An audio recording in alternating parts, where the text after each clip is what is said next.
Bonjour à tous, ravi de vous retrouver dans Smart Job, votre rendez-vous emploi RH, c'est tous les jours, du lundi au vendredi, débat, analyse, expertise et vos rubriques habituelles évidemment. Au sommaire, aujourd'hui, protéger ses salariés de l'inflation. On va parler pouvoir d'achat, vous l'aurez compris, avec Benjamin Pedrini, directeur général d'Epsor. Il est notre invité. Smart Philo, faire une philosophie critique de l'innovation. Voilà un sujet passionnant. On en parlera avec Xavier Pavie, philosophe et professeur à l'ESSEC Business School. Le Cercle RH, un grand entretien avec Frédéric de Saint-Cernin. Il fut ministre, député. Il est à la tête aujourd'hui de l'ONG Acted, engagé avec ses humanitaires. C'est près de 6000 salariés engagés dans 38 pays. On fera le point avec lui sur ce métier pas comme les autres. Et puis dans Fenêtre sur l'emploi, marketing de soi et image de l'entreprise. On en parlera avec Marie Hombrook, fondatrice du cabinet de recrutement Atorus Executive. Voilà le programme. Tout de suite, c'est bien dans son job.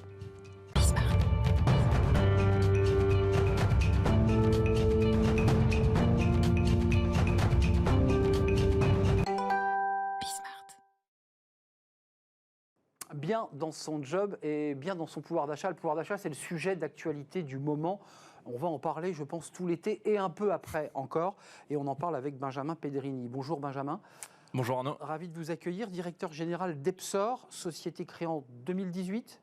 Exactement, à Epsor, on s'est lancé en 2018 sur le marché de l'épargne des salariés. Donc l'épargne des salariés, c'est à la fois l'épargne salariale et l'épargne retraite, deux sujets qui contribuent à ces notions de pouvoir d'achat pour les salariés. Alors vous venez de la banque, hein, vous êtes associé avec Julien Niquet. Exactement. 4 levées de fonds. Entreprise qui se développe. 3 levées de fonds. 3 levées de fonds. Entreprise qui se développe. Exactement. On s'est lancé on a lancé notre produit sur le marché en 2018. Nous, on a tous les deux un passé de banquier.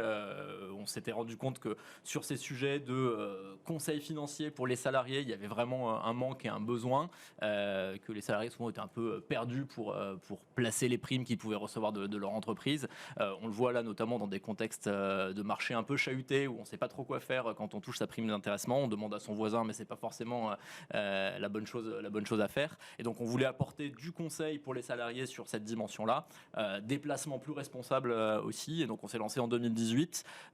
Depuis, on a connu une forte croissance. On accompagne aujourd'hui plus de 70 000 salariés dans la gestion de leur épargne salariale. Par le biais de l'entreprise, on est d'accord. Par le biais de l'entreprise, exactement, avec des entreprises de toute taille, de la petite entreprise à l'entreprise de plusieurs dizaines de milliers de salariés.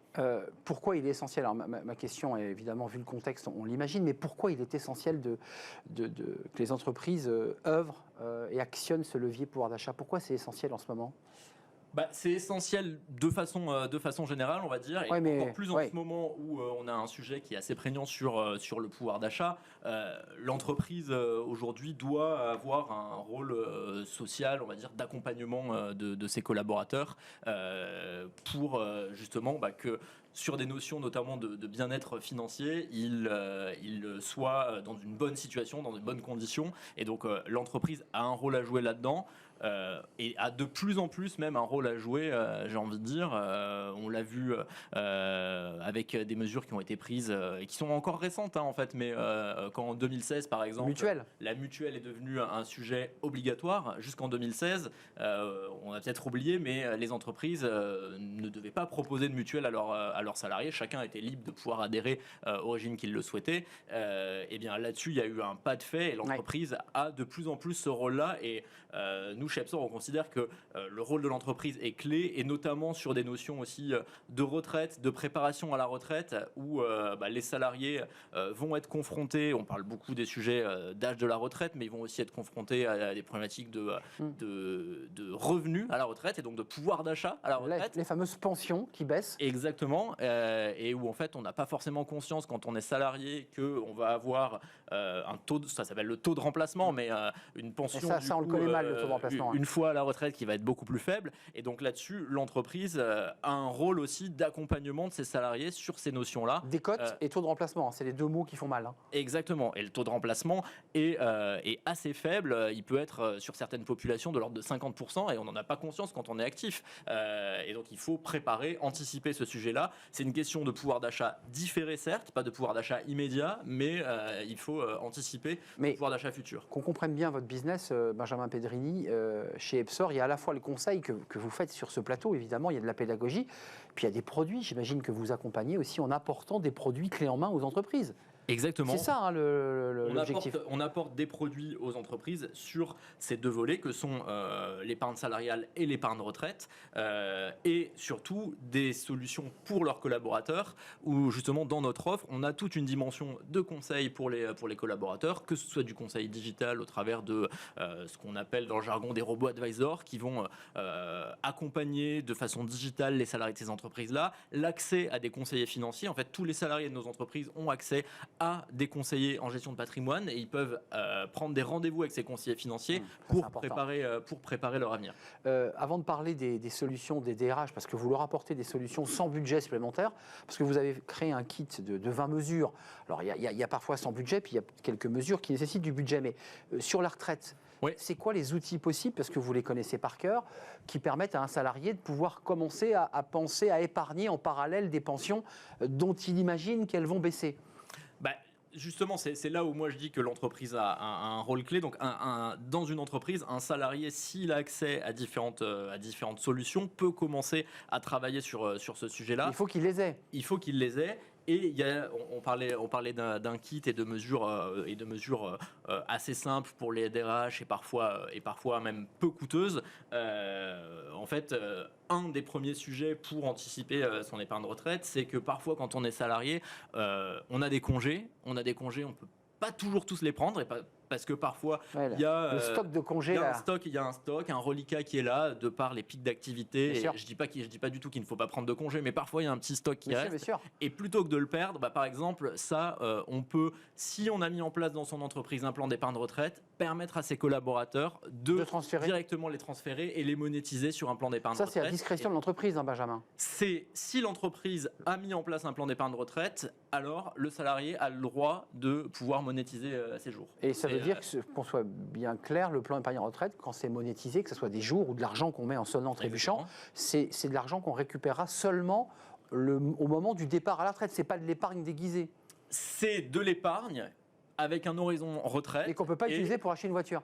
Qu'on ne peut pas utiliser pour acheter une voiture parce qu'on ne considère pas que l'acquisition d'une voiture s'inscrive dans une stratégie de préparation de sa retraite, qu'on peut utiliser en revanche pour l'acquisition d'une résidence principale, par exemple. D'accord. Parce qu'on considère que, et quand je dis on, c'est le régulateur, considère que c'est pas vous, l'achat d'une résidence principale participe à la constitution de son patrimoine en vue de sa retraite, à la diminution de ses charges en fait, une fois qu'on est à la retraite. Et donc du coup, il y a des cas de déblocage anticipés qui sont là, qui existent, qui permettent de récupérer cet argent-là. Alors soit quand on a des accidents de la vie graves, soit effectivement pour des cas comme l'acquisition de la résidence principale. Double question, il y a des solutions que vous offrez au DRH sans coût supplémentaire, puis il y en a d'autres qui nécessitent un petit coût supplémentaire, qui sont aussi de la qualité de vie ou du bien-être financier, c'est l'expression que vous utilisez. Celle sans coût supplémentaire, c'est quoi ?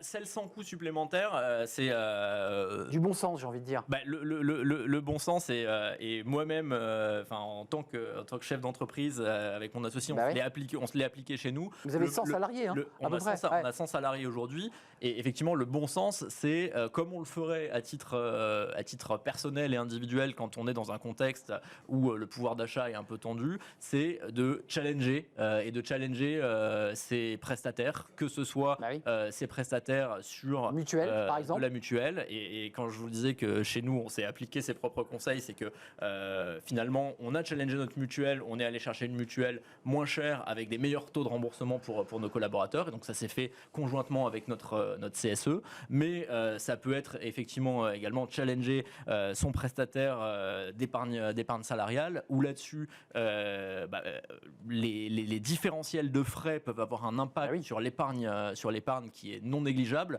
On estime chez nous que on peut faire gagner jusqu'à 1 500 € par collaborateur sur un stock d'épargne de 10 000 €, juste sur des notions de frais, parce que parfois les entreprises ont des supports d'investissement à disposition de leurs collaborateurs qui sont extrêmement chargés en frais. Donc le challenge de ce type de solution est vraiment clé, et ça peut être ensuite challenger d'autres prestations, bien sûr. Et ça, c'est une mesure qui n'a pas un coût pour l'entreprise et qui peut être très bénéfique pour ses salariés. Avant de nous quitter, j'imagine que votre pitch ou le punchline de votre entreprise, c'est de dire, attendez, avec les difficultés des salariés, avec ces grognements, avec ces mouvements sociaux là qui se profilent, faites un effort, écoutez-nous. Enfin, j'imagine que c'est un argument fort. L'entreprise est inquiète.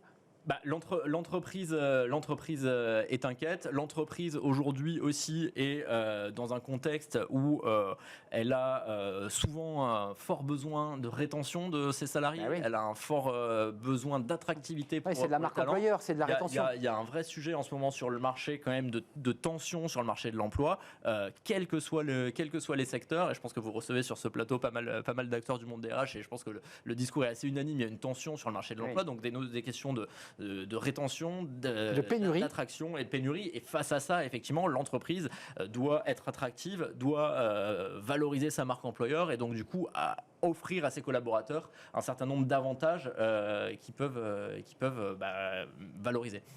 Avec budget supplémentaire, il y a pas mal de dispositifs et d'outils qu'on connaît déjà. Il y a l'épargne salariale et retraite, il y a la prime de participation d'intéressement. Tout ça, c'est des choses sur lesquelles vous éveillez aussi les DRH. Parce que, reconnaissons-le, c'est compliqué. Intéressement, participation, on pense que c'est pareil, c'est pas pareil. Souvent, effectivement, quand on n'est pas très aguerri sur ces sujets-là, on pense que c'est pareil. Effectivement, l'intéressement et la participation sont deux sujets complètement distincts. Et souvent, quand on est une entreprise de taille moyenne et qu'on ne s'est pas encore penché sur ces solutions-là, on se dit moi je réalise pas des gros bénéfices, donc je verse pas de participation. Mais en fait, l'intéressement, c'est une mesure qui permet de verser à ses collaborateurs des primes qui plus est sur le plan fiscal et social sont extrêmement intéressantes pour l'entreprise et que l'on peut verser quand bien même on est une entreprise déficitaire. Et donc ça, c'est un vrai avantage pour optimiser sa masse salariale quand on est une entreprise qui cherche à la fois à donner davantage de rémunération ou de pouvoir d'achat à ses collaborateurs tout en optimisant sa masse salariale. C'est tout l'enjeu, évidemment. Merci Benjamin Pedrilli de nous avoir éclairé sur ces enjeux de pouvoir d'achat et sur les outils que vous mettez à disposition des entreprises à travers votre entreprise Epsor. C'est un vrai plaisir de vous accueillir. On passe à la Smart Philo. Je ne sais pas si vous faites de la philo, Benjamin Pedrilli, mais on fait de la philo et on parle d'innovation. C'est quoi cette critique de l'innovation ? On va parler évidemment de pas mal d'objets de notre vie quotidienne avec Xavier Pavie qui nous rejoint dans quelques secondes, juste après le jingle.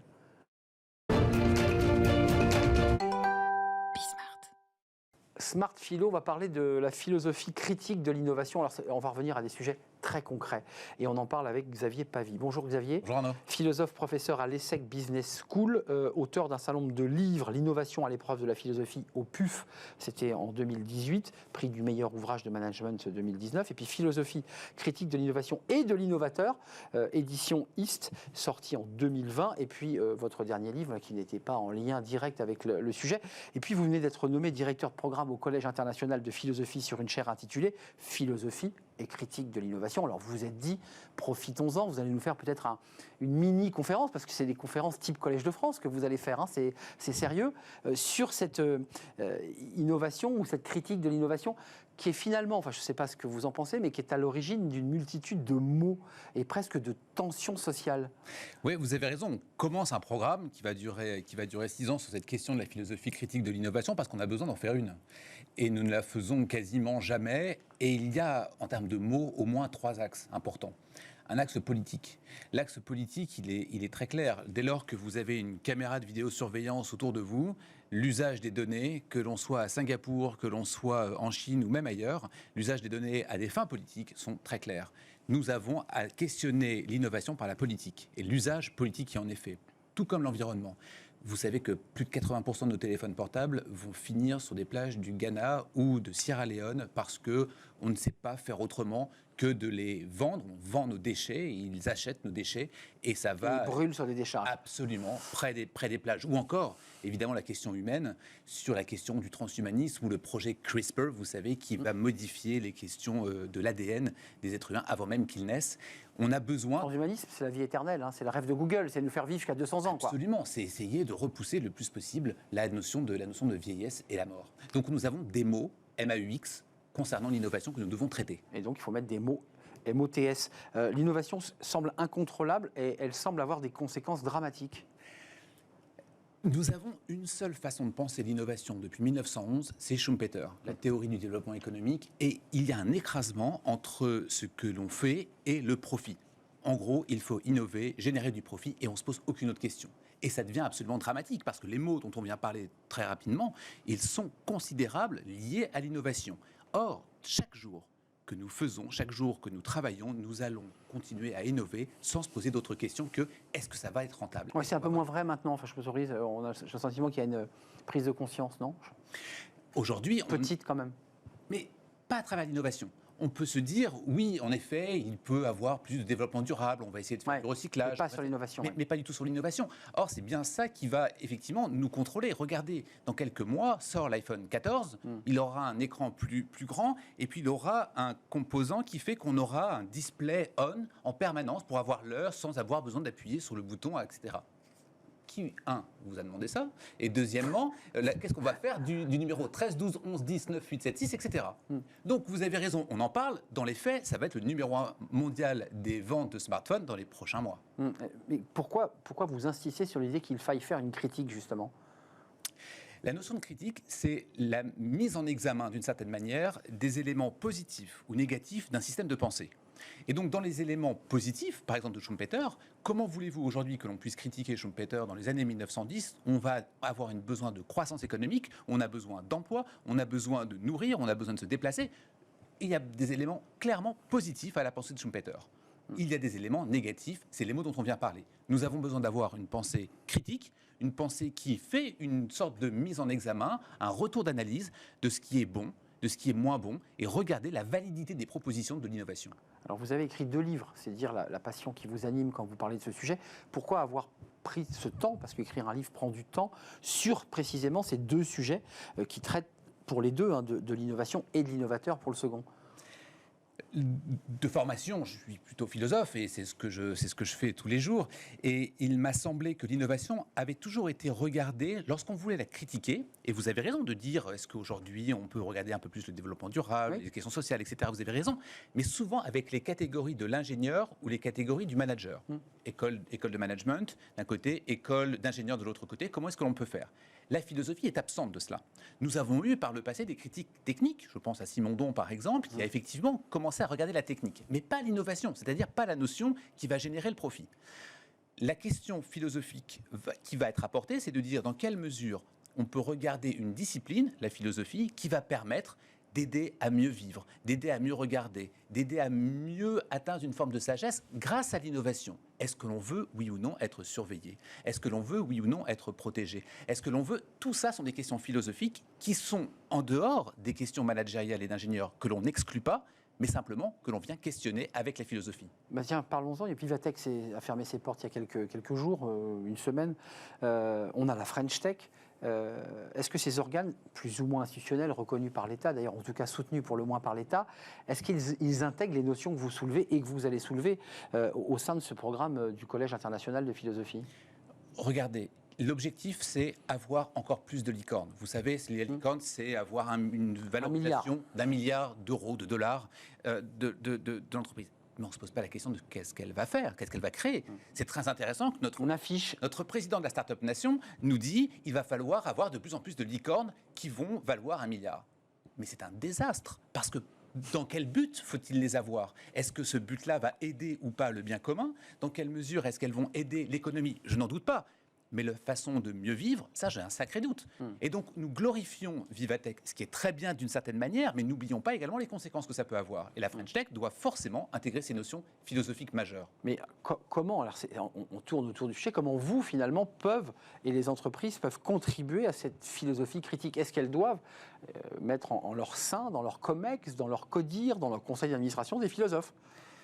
Ce que je demande... Un quota de philosophes, tiens. Un quota de philosophes, je ne pense pas qu'il faille un quota de philosophes. Je ne sais pas si on a assez, et je ne sais pas si ce serait une bonne idée. Il faut quand même conduire l'économie, et ça c'est important aussi. Je ne sais pas si un comité quota, de philosophes... Un philosophe par conseil d'administration. On pourrait faire ça. L'idée, ce serait plutôt d'essayer de les former à la philosophie. C'est-à-dire que l'enjeu, il est de se dire... Arrêtons d'être écrasés par la pensée unique de Schumpeter sur le profit. Essayons de prendre un peu de distance, d'élévation, c'est le but de la philosophie, pour essayer de regarder et se poser la question, pourquoi est-ce qu'on fait ce que l'on fait ? Pourquoi est-ce qu'on fait ce que l'on fait ? Et la question fondamentale que l'on doit toujours se poser, et on le fait pour le profit. Il faut bien le comprendre, c'est nécessaire pour survivre, aucun doute, mais à quel prix ? Et c'est ça qu'il faut interroger. Comment les ressources humaines peuvent elles aussi, de leur côté, puisqu'on parlait des entreprises, comment elles peuvent s'accaparer ou pas ces questions de l'innovation et comment cela résonne avec votre sujet? Parce que là, les organisations, les ressources humaines, c'est les DRH. Comment ils peuvent faire? Là aussi, c'est très concret, c'est très même complexe. C'est très concret et on pourrait reprocher à la philosophie parfois de ne pas l'être assez. On peut reprocher au RH justement de ne pas rendre concret ces aspects. L'innovation est confisquée par la R&D, par le marketing, parfois un peu le commercial. Les RH, les ressources humaines, doivent s'accaparer pour au moins 2 axes. 1. Comment peut-on avoir de nouvelles politiques de ressources humaines innovantes? Globalement, il n'y en a pas beaucoup de très innovantes, c'est très très très standardisé. Et la deuxième chose, c'est comment elles peuvent... C'est la tech, hein, je m'autorise, qui entre de plus en plus dans les processus RH. Mais pour simplifier, pour aider, pour supporter, mais pas pour rendre quelque chose de plus innovant. Et le deuxième axe, qui est très important également, c'est de se dire dans quelle mesure les ressources humaines peuvent utiliser l'innovation pour recruter au sens où les individus veulent de plus en plus avoir de sens, plus en plus de responsabilités au sens de la société que je veux encadrer ou que je veux de mieux en mieux. Et pourquoi est-ce que l'innovation qui est porteuse de dynamisme, de contribution, de croissance, de bien-être, de mieux-être, les ressources humaines n'en bénéficient pas? 2, pour influencer l'intérieur de l'entreprise, pour créer quelque chose autour de cette mission d'innovation responsable, et d'un autre côté, pour recruter ceux qui veulent faire du sens, et l'innovation est là pour ça. Mais attendez, avant de nous quitter, innovation responsable à travers votre fenêtre, ou de votre fenêtre de philosophe, ça veut dire pouvoir concilier protection de la planète, du climat, de l'environnement et développement économique. C'est ça l'idée d'un... Pas que. Il y a la notion d'environnement, vous avez raison, j'insiste sur les 3 aspects au début de notre discussion. Ah, c'est le triptyque. Hein, absolument, la notion politique. Vous savez, on peut avoir une magnifique planète extrêmement verte, mais avec un système politique où on ne veut pas vivre. Donc, il n'y a pas de hiérarchie. Le système politique, le système environnemental et le système humain. Les 3 axes sont abordés par l'innovation responsable. Et avec l'environnement, vous parliez des smartphones, il y a aussi des ondes qui suscitent un vrai débat autour de cette innovation, parce qu'on a innové autour du téléphone, mais ils envoient des ondes et qui suscitent un vrai débat de société avec des gens qui jettent quasiment leur téléphone en disant « moi je ne peux pas, ça me met en danger ma santé ». Absolument. Il y a à mesurer les effets de l'innovation. Et à mesurer les effets de l'innovation, c'est de s'interroger sur leurs effets que l'on va dire directs sur les clients, sur les utilisateurs, mais aussi les effets indirects. Bien sûr. Vous parlez évidemment sur les êtres humains, dans quelle mesure c'est important. Oui. Il y a toute la faune, la flore également, qui peut avoir des conséquences dramatiques sur nos écosystèmes à cause de ce type de développement. Allez donc écouter Xavier Pavie, ce sera j'imagine à partir de la rentrée de septembre, il y a un programme j'imagine à consulter sur le programme au Collège international de philosophie, vous y serez 6 ans, donc vous aurez l'occasion d'aller le voir, rue Descartes, dans le 5e, l'innovation à l'épreuve de la philosophie au PUF, et puis le volume 5, philosophie critique de l'innovation et de l'innovateur, East Édition. L'un était sorti en 2018 et puis le second en 2020. Merci Xavier Pavie, on se retrouvera en septembre. J'espère que vous aurez le temps de venir nous voir, malgré vos conférences. Mais j'espère bien. Voilà, vous restez fidèle à Smart Job quand même. À très très bientôt. Merci en tout cas d'être venu sur le plateau. On fait une courte pause. On va parler de l'humanitaire. Ça, c'est un sujet intéressant parce qu'on a l'impression que ce n'est pas un métier. Il y a beaucoup de bénévolat. Ben, si, c'est un métier. Il y a des ONG qui envoient des salariés, des humanitaires, aux 4 coins du globe, notamment sur les points les plus chauds. Je pense à l'Ukraine, je pense à l'Irak. Et on va accueillir le directeur général délégué de DACTED, qui est une ONG engagée justement sur ces points chauds. Frédéric de Saint-Cernin est notre invité pour un grand entretien juste après la pause.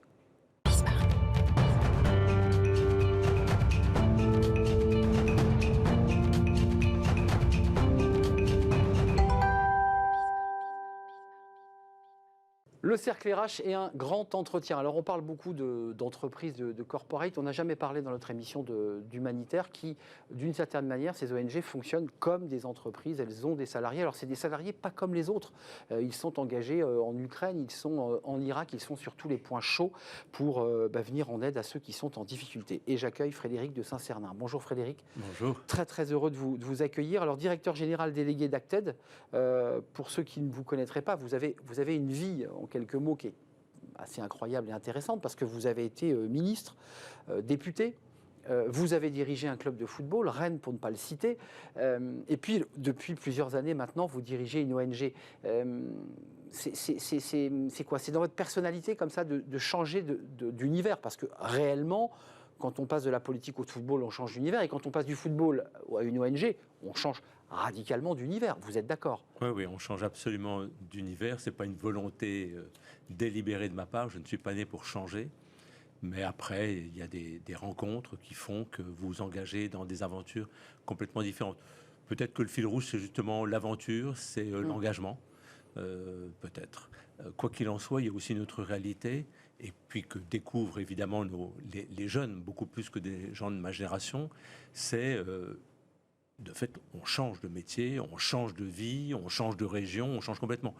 Moi, quand j'ai commencé, non, on ne changeait pas. J'ai un frère qui a fait sa carrière dans la même entreprise. Bon, voilà. Vous parliez de politique, il est bon de changer. Il n'est pas bon toujours de s'accrocher à un siège. On s'en rend compte aujourd'hui. Ça change. De fait. Alors qu'avant, moi, j'ai connu des collègues qui avaient 30 ans de mandat et qui rituellement se représentaient tous les 5 ans parce qu'il fallait se représenter. Les choses ont changé. Et tous les 7 d'ailleurs, à une époque. C'était tous les 9 pour les... Tous les 9 sénateurs et 7 pour les députés. Et les 6 pour les députés. Et 6 pour les députés. Donc ça s'est un petit peu réduit. Quand même, vous auriez pu, et on va nous tourner vers Acted parce que c'est une ONG très particulière, très engagée. J'indiquais le chiffre de 6000 personnes, 6000 salariés engagés sur 38 pays. Le chiffre est bon ? Non, c'est pas bon. Les chiffres ne sont pas bons. Les choses, malheureusement, évoluent, avec en particulier la guerre en Ukraine. On est aujourd'hui 7200 employés, on est présent dans 43 pays, puisque à cause du conflit ukrainien, nous avons ouvert des activités en Pologne, en Roumanie, en Moldavie. Mais vous auriez pu vous contenter d'intégrer un très beau cabinet d'avocats.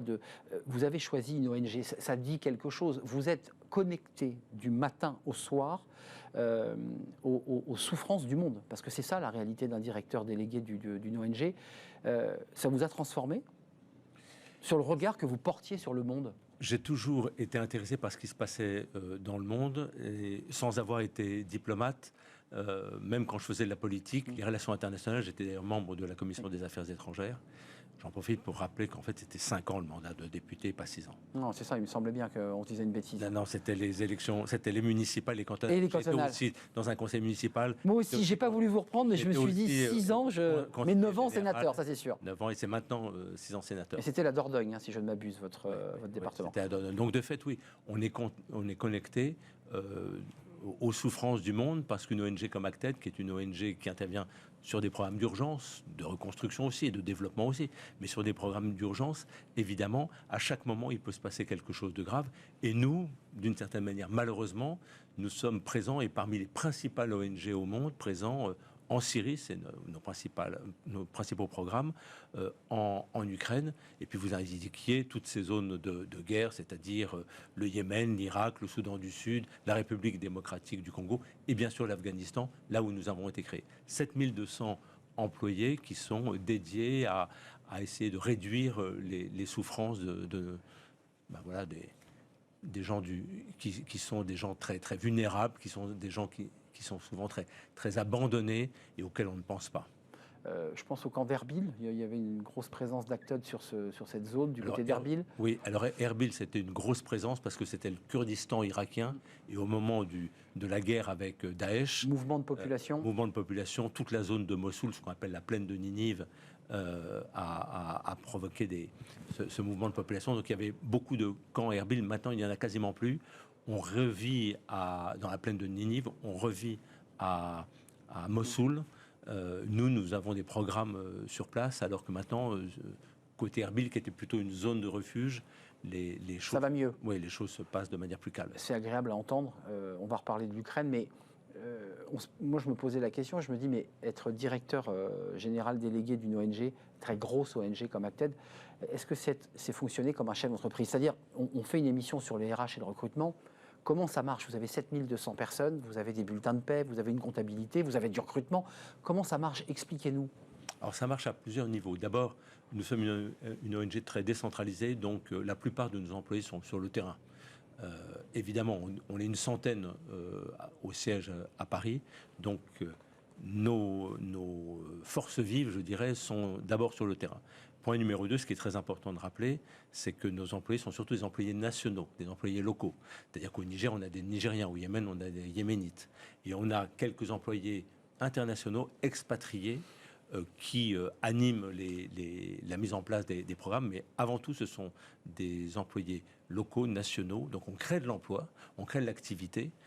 Et c'est très important pour nous parce que ces employés nationaux connaissent bien le terrain, connaissent les territoires, ils connaissent les populations, ils vivent avec les populations. Ce sont des gens qui rentrent chez eux, qui retrouvent leur famille. Les employés internationaux sont des gens qui vivent dans des compounds, dans des bureaux.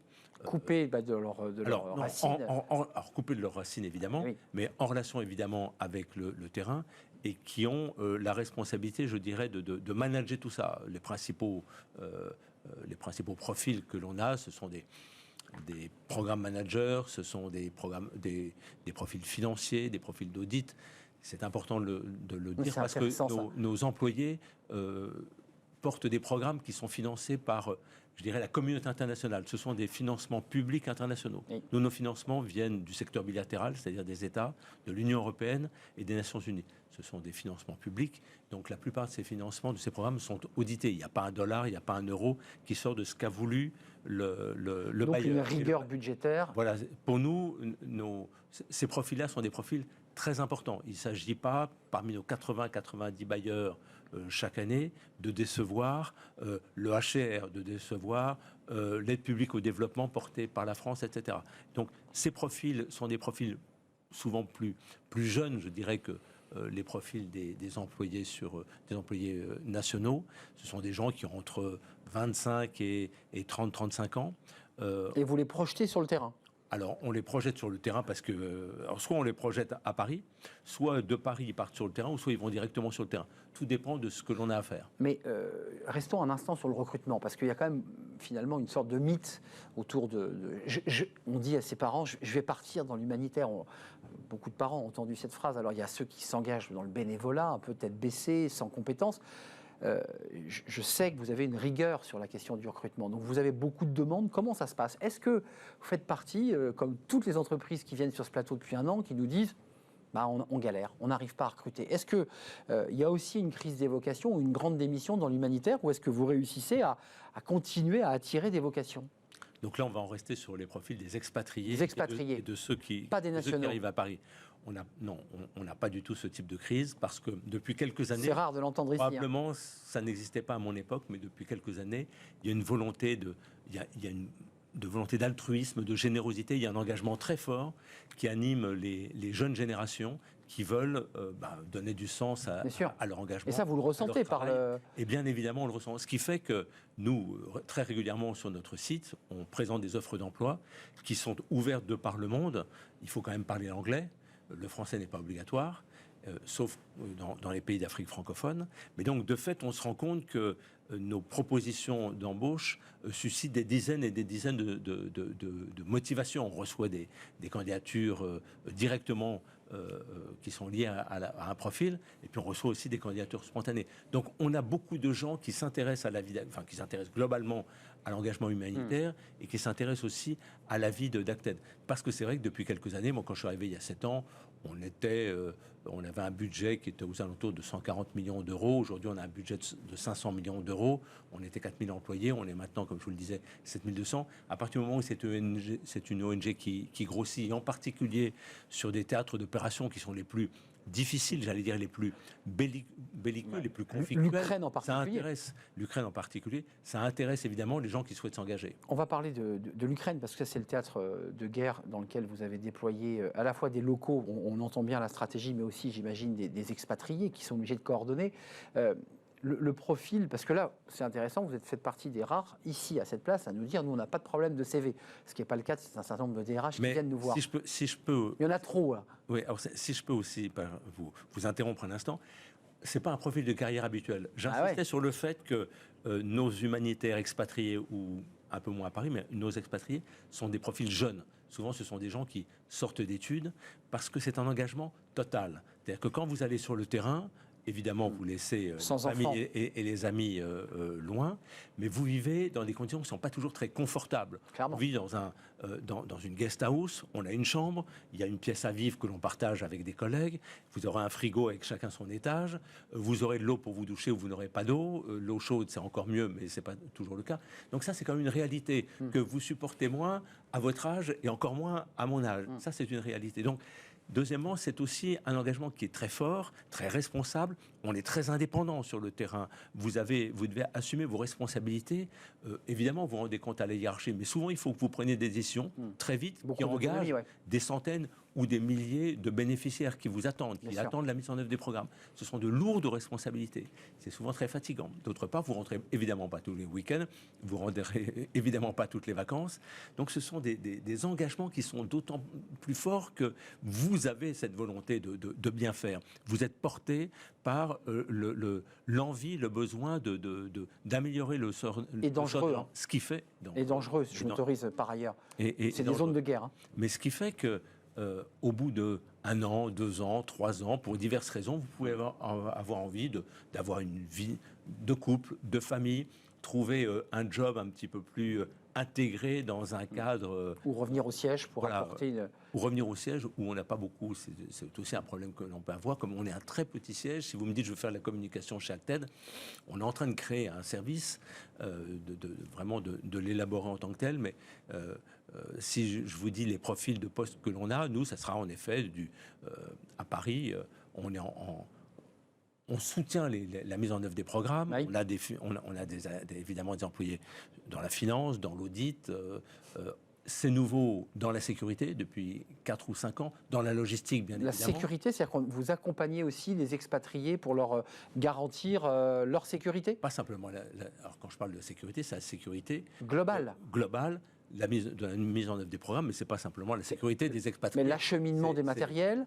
C'est la sécurité de l'ensemble des employés d'Acted. D'un centre. Hein, il ne s'agit pas de protéger les expatriés et pas les autres. Mais quand je parle de sécurité, vous les intégrez dans votre entreprise. Absolument. Vous avez vos propres, je dirais, gardes ou... Non, mais ce ne sont pas... Alors, on a des gardiens, évidemment, sur place, comme partout.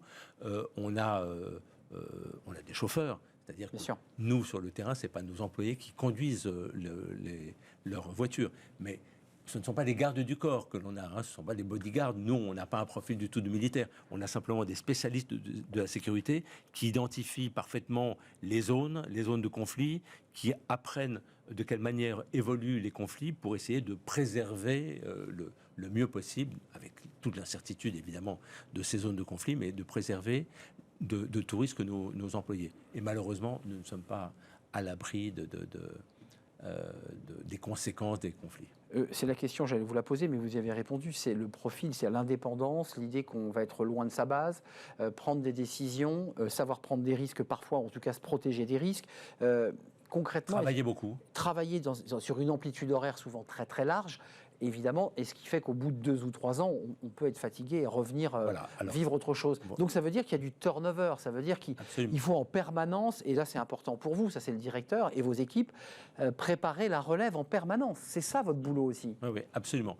Il y a du turnover, et c'est pour ça que j'insistais sur le fait, vous me disiez, tiens, mais c'est rare de voir quelqu'un je confirme. Qui ne cherche pas. Bah oui. Parce que nous, voilà, tous les années, tous les 2 ans, le personnel change et donc on a besoin d'employer de nouveaux profils, de nouveaux profils parce que nos programmes ne sont pas toujours les mêmes. Au départ, nous étions une ONG plutôt d'urgence. Aujourd'hui, on met en œuvre des programmes de développement. Ce ne sont pas tout à fait les mêmes profils. On a besoin de trouver des ingénieurs agronomes, par exemple. On est beaucoup dans l'accès à l'eau potable. Et donc, tout ce qui concerne les maladies hydriques, aujourd'hui, ça nous concerne. Avant, il s'agissait de creuser des puits. Maintenant, on a des programmes qui sont de plus en plus élaborés, même si malheureusement, les 2 tiers de nos programmes restent des programmes d'urgence, c'est-à-dire intervenir très vite dans un laps de temps. C'est le cas de l'Ukraine. Très court. Voilà, c'est le cas. Alors, l'Ukraine, c'est un petit peu plus compliqué. Vous avez l'Ukraine et puis vous avez les pays limitrophes qui accueillent les réfugiés. Moldavie, Pologne. Voilà, les populations ukrainiennes qui sont parties. En Ukraine, nous avons des programmes d'urgence parce que nous avons des gens qui sont sur les zones de guerre et puis des gens qui se sont déplacés et qui ont besoin, donc ce qu'on appelle des besoins, on leur offre des besoins de première nécessité. Vitaux. Donc ça sera de la nourriture, ça sera de l'eau, ça sera de l'abri. Alors ce ne sont pas des tentes comme dans d'autres pays du Sud, mais nous, on participe à l'élaboration de lieux qui vont servir de lieux d'accueil, de centres d'accueil auprès des municipalités. Donc, ça sera des gymnases, etc. Donc, on participe à la réhabilitation. Avec des Français expatriés qui sont sur place en ce moment. On a quelques Français expatriés. On a une quinzaine d'employés qui ne sont pas tous français, qui sont expatriés en Ukraine. on a des expatriés, on a 2 expatriés en Moldavie aussi. Là, évidemment, c'est une zone qui est beaucoup plus safe. Mais ce que je voulais dire, c'est que sur la partie Pologne, Roumanie, Moldavie, là où on accueille les réfugiés, on n'est plus du tout dans des programmes d'urgence, parce que maintenant les choses se sont stabilisées, les gens sont partis, ont souvent quitté les centres d'accueil. Pour vous donner un chiffre, qui dure. Hein. Pour vous donner un chiffre, dans un pays comme la Moldavie, qui est un pays de 2 700 000 habitants, il y a eu jusqu'à 450 000 Ukrainiens qui sont passés. Et souvent, on est resté dans ce chiffre de 450 000 Ukrainiens. J'étais, il y a 15 jours, avec le président de la République. Je lui ai dit, il y a aujourd'hui à peu près 80 000 Ukrainiens, donc on n'est plus du tout dans le chiffre de 450 000, à peu près 80 000 Ukrainiens, et dans les centres, et nous on s'occupe de tous les centres d'accueil en Moldavie, il y en a à peu près 4 000. Les autres sont dans ce qu'on appelle les communautés hautes. Vous voyez, donc ça a diminué. Ça a beaucoup diminué. Et donc le sujet n'est plus l'urgence, mais la stabilisation d'un pays qui est pauvre et qui voit arriver des gens qui ont souvent un niveau de vie supérieur au Moldave, ce qui crée beaucoup de tensions, avec des prix qui augmentent, avec...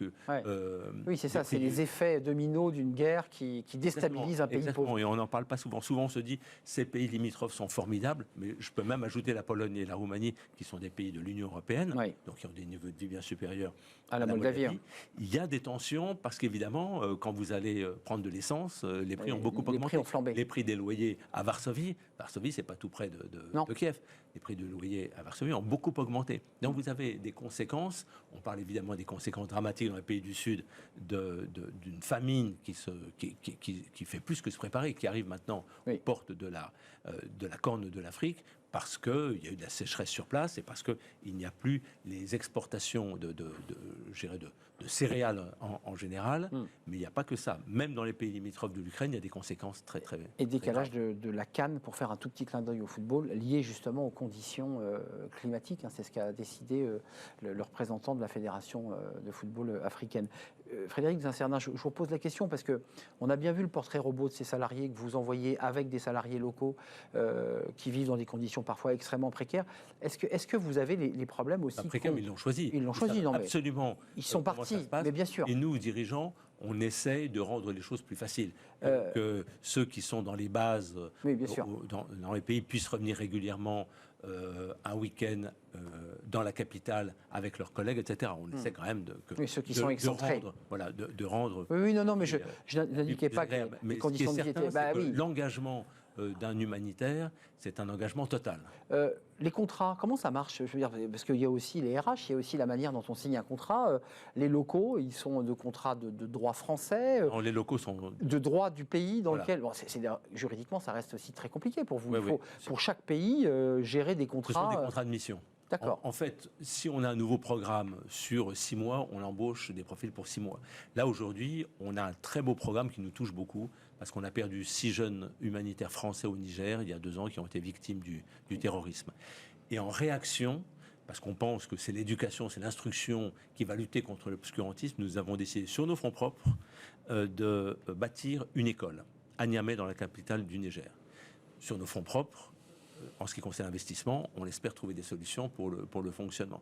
Et donc, à ce moment-là, sur un programme comme celui-ci, il faut qu'on trouve des maçons, il faut qu'on trouve des couvreurs, il faut qu'on trouve des... Et là, vous les recrutez localement. Soit on les embauche programme Acted, ou soit on passe un marché et on prend l'entreprise qui sera la mieux-disante, etc., comme n'importe quelle autre entreprise le fait. On a nos employés internationaux sur le terrain, on a nos employés nationaux, mais aussi on travaille beaucoup avec les ONG locales, les associations locales ou des entreprises locales quand on en a besoin.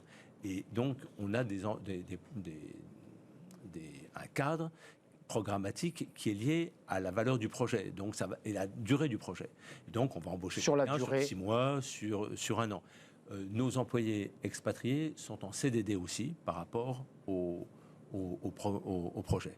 Mais il y a quand même, pour terminer notre échange, parce que vous avez un parcours de vie effectivement qui est très riche entre la politique, entre le sport, aujourd'hui cet engagement ONG, depuis 7 ans. Et l'entreprise, parce que quand j'étais dans le sport, c'est vrai. Je travaillais dans le groupe Kering, au comité directeur du groupe Kering. C'est tout à fait exact. Mais c'est vrai que vous aviez été identifié comme celui qui pilotait ce club de Rennes, qui d'ailleurs a fait une très très belle saison. Mais concrètement, est-ce que vous y trouvez votre place? Est-ce que ça vous épanouit? Parce que quand même voir le monde en feu et d'être en lien en permanence avec des gens qui vous racontent la guerre, les souffrances, et qu'il faut quotidiennement gérer finalement ces difficultés, est-ce que ça vous a rendu comment philosophe? Je conclue juste la précédente question. Je vous disais, donc on a la plupart sont en CDD sur le terrain, mais on a aussi des CDI.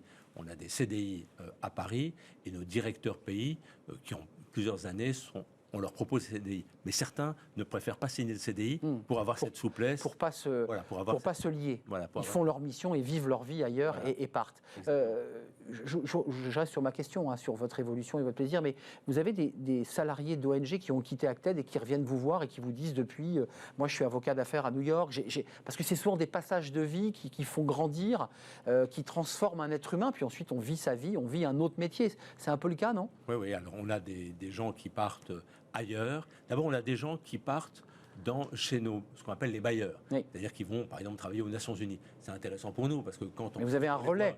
Quand on les voit sur le terrain, ils connaissent bien Acted.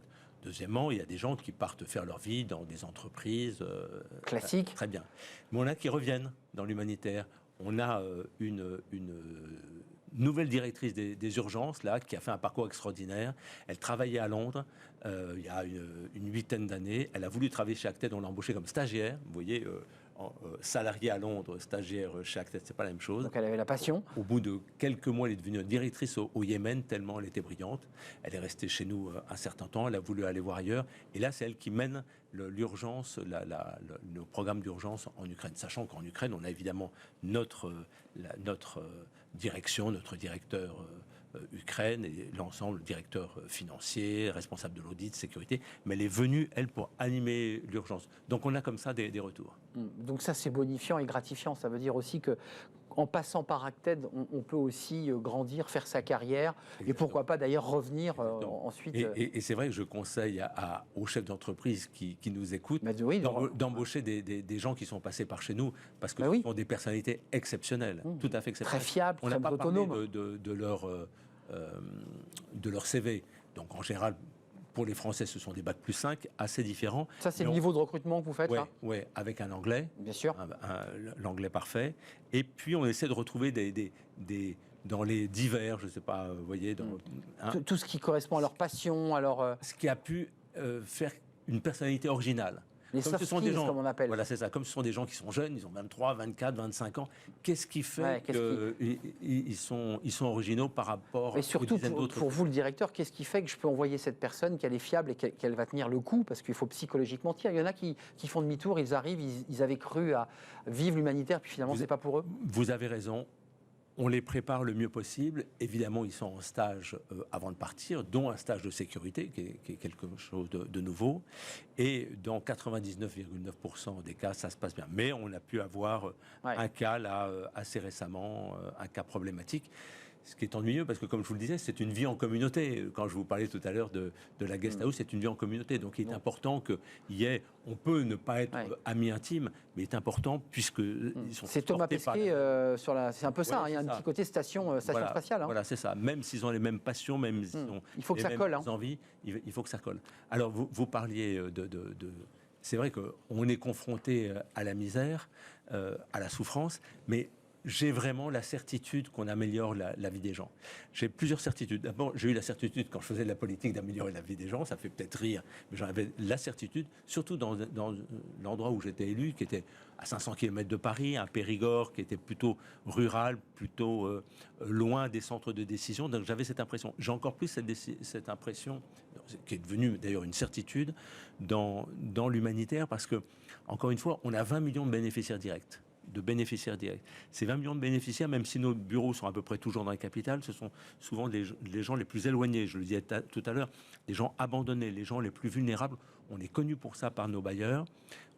notre baseline, on pourrait dire, c'est nous accomplissons le dernier kilomètre. Donc on va le plus loin possible, retrouver des gens qui sont là où il n'y a plus d'État, où il n'y a plus de services publics. Où il n'y a plus Acted est là. Et les locaux, mais aussi les Français, recrutés, sélectionnés par votre ONG, très belle ONG. Merci Frédéric Zinssernin de nous avoir fait partager votre passion, votre engagement. C'était un vrai plaisir de vous accueillir. Directeur général délégué d'Acted, ça faisait bien longtemps que sur ce plateau, on n'avait pas eu un directeur général nous dire qu'il n'avait pas de problème de CV. Très honnêtement, beaucoup de DRH passent ici et nous disent qu'est-ce qu'on peine à recruter. Ce n'est pas le cas d'Acted.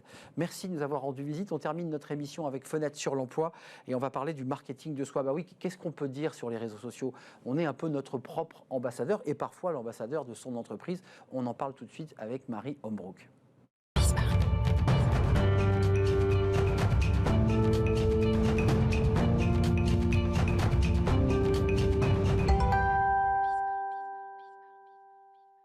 Fenêtre sur l'emploi pour terminer notre émission. On va parler du marketing de soi. Vous vous dites, mais qu'est-ce que c'est que le marketing de soi et l'image d'une entreprise? Parce que les deux sont parfois liés. Marie Hombrook, merci d'être venue sur notre plateau, de revenir. Fondatrice du cabinet de recrutement Atorus Exécutive. Vous avez choisi de nous parler de ce sujet. D'abord, pourquoi vous avez choisi de nous parler de cela? Pourquoi c'est si important aujourd'hui l'image de soi? Parce qu'aujourd'hui, on est dans un monde où on parle beaucoup de guerre des talents. Et souvent, les candidats ou les clients nous disent « mais comment bien recruter, comment bien être présent ?» Et en fait, ça passe par le marketing de soi. Quand on prend un job, quand un client va chercher un candidat, à deux candidats égales, ce qui va faire la différence dans deux candidatures, ça va vraiment être la partie, celui qui va être le plus visible. Et dans l'autre sens, pour les candidats, entre deux entreprises, à niveau de rémunération égale, ce qui va vraiment faire la différence, ça va être l'image de marque de l'entreprise. Donc ça veut dire, le conseil, parce que vous êtes chasseuse de tête, et je n'ai pas précisé que vous soutenez une association dont vous nous avez parlé sur ce plateau, Droit comme un H, pour l'intégration des personnes handicapées, nous sommes bien d'accord. Quand même, vous nous dites aujourd'hui quel conseil vous donnez. Soyez visible, mais c'est pas si simple d'être visible parce que on a toujours l'impression de faire une bêtise, que c'est dangereux, qu'on ne sait pas ce que l'on doit dire. Mais il faut l'être quand même visible, vous confirmez? Alors moi, en tant que chasseur de tête, effectivement... Vous dites il faut le faire. Alors, je vais vous dire dans quelle mesure je pense qu'il faut le faire. Quand je rencontre des candidats qui me disent voilà, j'ai du mal à trouver un emploi, souvent analyser quelle est la difficulté. Et là, quand on regarde un petit peu en détail, on leur demande mais qu'est-ce que vous avez fait pour retrouver un emploi? Et souvent, ils vous disent j'ai travaillé avec mon réseau un petit peu, j'ai envoyé quelques CV, ok. Et quand on leur dit mais est-ce que vous avez pensé aussi être présent sur les réseaux sociaux? Qu'est-ce que vous avez fait sur les réseaux sociaux? Souvent, la réponse qu'ils vont me dire, c'est ah mais moi les réseaux sociaux, je ne veux pas y être parce que j'ai peur du bad buzz, j'ai peur de l'image négative que je peux renvoyer, donc je fuis les réseaux sociaux. Donc c'est une erreur. Alors ça peut être une erreur quand on a des difficultés à retrouver un emploi. Moi je conseille dans ce cadre-là d'être présent sur les réseaux sociaux, mais attention de ne pas faire n'importe quoi. Alors justement, qu'est-ce qu'on peut dire, qu'est-ce qu'on ne peut pas dire? Parce qu'il y a évidemment les RH qui vont aller voir un peu ce que vous avez dit en allant sur Facebook, on découvre des photos compromettantes. Enfin, c'est arrivé à plein de salariés où on découvre des photos privées. C'est pas ça le sujet, c'est de pouvoir se vendre professionnellement sur les réseaux. Moi, ce que je conseille aux candidats, c'est de s'imaginer un peu comme un produit qu'ils doivent vendre. On est tous un produit de quelqu'un, enfin de quelque chose. Et se dire, voilà, comment je peux vendre mes qualités, ce que je sais faire. Et c'est cet angle-là qu'il faut avoir. Évidemment, en tant que salarié, on a une liberté d'expression. Donc ça, d'un point de vue du droit, on peut dire plein de choses. Néanmoins, relative, à pondérer, parce que vous ne pouvez pas nuire à votre entreprise. Donc sans rentrer dans un débat très juridique, en tant que chasseur de tête, moi, ce que je vais regarder, c'est quelle est l'image de la personne. Quelqu'un qui, sur les réseaux sociaux, sera toujours très négatif, très critique par rapport à son employeur, peut-être que nous, on se dira, attends, ça peut être un warning, est-ce que je vais vraiment le conseiller à mes clients? Donc nous, en tant que chasseurs de tête, ce qu'on va regarder, c'est quelle est la spécialité de la personne, sur quoi elle va communiquer et quelle est l'image qu'elle va renvoyer. Donc ça veut dire qu'il faut être engagé, mais prudent, bien peser ce que l'on dit. Et vous soulevez un sujet de droit, qui est l'idée de ne pas porter préjudice à l'entreprise dans laquelle on travaille. Dans l'hypothèse qu'on la quitte, il ne faut pas la dénigrer sur les... C'est ça le vrai danger, c'est que l'entreprise peut vous attaquer quand même. Alors effectivement, après il y a ce qu'on va appeler une stratégie marketing. Quelle est la stratégie marketing que vous allez mettre en place? Il y a des personnes qui disent, moi ma stratégie c'est la stratégie du bad buzz. Ils l'assument, ils la gèrent très bien. ma recommandation, en tous les cas auprès des candidats, mais aussi auprès des employeurs, c'est vraiment de faire attention à ce que vous allez mettre en ligne, parce que ce qui est mis en ligne reste en ligne. Donc d'être prudent, mais toujours avec cette idée de qu'est-ce que je veux vendre, mon image, et quel est mon fonds de commerce. Ma recommandation, si vous voulez être un spécialiste d'un domaine, n'hésitez pas à communiquer et recommuniquer dessus. Quand vous dites communication, ça peut être du visuel en vidéo, qu'on soit précis, mais ça peut être aussi des articles très détaillés, ça peut être quoi? Ça peut être un angle d'expertise, ça peut être apporté, et ça peut être surtout déposé sur quels réseaux sociaux? Parce qu'il y a un vrai débat, certains disent, moi je ne vais plus sur Twitter, d'autres disent, j'ai arrêté Facebook, c'est pour les anciens. On va sur quel réseau social pour vraiment être vu? LinkedIn? Alors pour moi, ça va dépendre du poste que vous recherchez. Donc ce qui est important, c'est de se dire par rapport à mon besoin, par rapport à ce que je recherche, quel est le réseau pertinent. Vous êtes dans si vous recherchez un poste de cadre, par exemple dans les fonctions RH ou juridiques, évidemment, LinkedIn sera privilégié. Logique. À l'inverse, si vous recherchez un poste plus dans le marketing, où vous allez devoir démontrer votre capacité de créativité, un TikTok, un Instagram peut s'entendre. Insta, oui, bien sûr, oui, intéressant. Ouais. Et TikTok aussi, parce que c'est un réseau social qui est dit-on, utilisé par les jeunes, Ouais. Mais c'est vraiment un réseau qu'il faut investir de plus en plus. Encore une fois, ça va dépendre de votre stratégie. Pourquoi pas, si c'est un métier que vous allez, sur lequel vous pouvez avoir peut-être une audience qui va être intéressante pour vous. Attention au ridicule, parce que TikTok, ça oblige quand même à faire un pas de danse, ça oblige à inventer quelque chose. C'est quand même ça, TikTok, sa base. Non, on peut faire autre chose? Alors, personnellement, moi, je ne vais pas sur TikTok. D'accord. C'est pas du tout mon Moi non plus. Non, mais je vous pose la question. Mais oui, voilà, le risque qu'on peut avoir, c'est de passer à côté. Voilà, d'aller dans un extrême et de se ridiculiser et de se dire, OK, est-ce que je veux vraiment cette personne dans mes équipes? C'est un choix, encore une fois, stratégique. Personnellement, moi, je conseille aux gens qui nous écoutent d'y aller de manière progressive et de passer par le système du test and learn. C'est-à-dire écouter comment le réseau fonctionne, faire peut-être commencer par un like, c'est-à-dire un petit like sur un commentaire, commencer par un commentaire. Et tout doucement, donc. Tout doucement, voilà. Vraiment tout doucement. Alors, c'est tout doux. Cop, le petit pouce, un petit like. OK, d'accord. Exactement. Suivre les personnes qui peuvent être un réseau intéressant, qui peut être source d'informations, qui peut être pertinent, et ensuite commencer à publier. Une fois encore, si vous allez sur un réseau comme TikTok, si vous voyez que ça n'a pas d'intérêt par rapport à votre parcours, vous essayez, ça ne vous convient pas, vous arrêtez. On a parlé d'Instagram, qui est un réseau social très porteur, notamment sur l'image, sur ce qu'on peut publier. C'est souvent très esthétique, c'est plutôt assez joli. Twitter, non, pas trop. Enfin, c'est plutôt un réseau de fil d'information. C'est pas forcément utile de publier dessus.